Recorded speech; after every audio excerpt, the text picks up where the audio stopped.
రేవంత్ రెడ్డి ముందేమో మాదిగ వాళ్ళకి నా మద్దతు అంటూ వెనుక నుండి మాల వాళ్లను ముందుకు తోస్తున్నాడు. అసెంబ్లీలో నిండు సభ సాక్షిగా ఎస్సీ వర్గీకరణకు మద్దతు ఇస్తున్నామని చెప్పి ఇప్పుడు కమిటీల పేరు మీద కాలయాపన చేస్తున్నారని అన్నారు.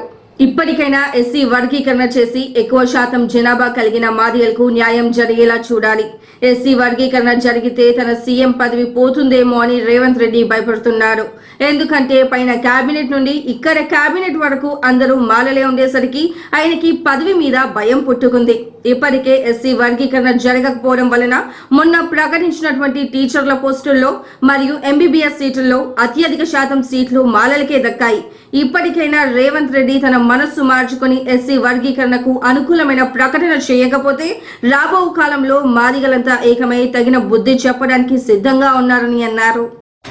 సమావేశానికి వచ్చి వారు హామీ ఇచ్చి ఆ రకంగా చివరిలో వారు ఏబీసీకి అనుకూలంగా మాట్లాడడం జరిగింది.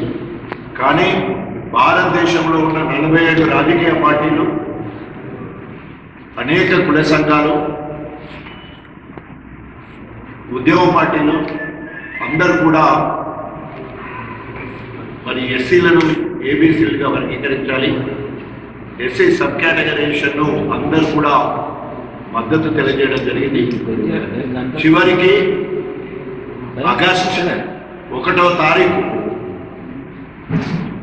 2023 ఒక చారిత్రాత్మక తీర్పు రావడం జరుగుతుంది.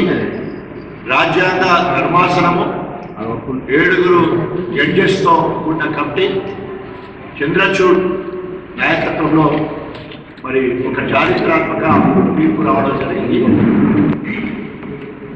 ఎస్సీ సబ్ కేటగరైజేషన్ రాష్ట్ర ప్రభుత్వం బాధ్యతే, వారు ఎస్సీలను ఏబీసీగా వర్గీకరించుకోవచ్చు అని చెప్పేసి తీర్పుని ఇవ్వడం జరిగింది. దేశం మొత్తంలో ఉన్న అన్ని రాజకీయ పార్టీలు హర్షాది వ్యతిరేకాలను తెలియజేయడం జరిగింది. దాంట్లో తెలంగాణలో ఉన్న అన్ని రాజకీయ పార్టీలు మరి మేము సైతం సబ్ కేటగరైజేషన్కు మద్దతుగా ఉన్నామని చెప్పేసి ప్రతి ఒక్కరు కూడా మాట్లాడడం జరిగింది.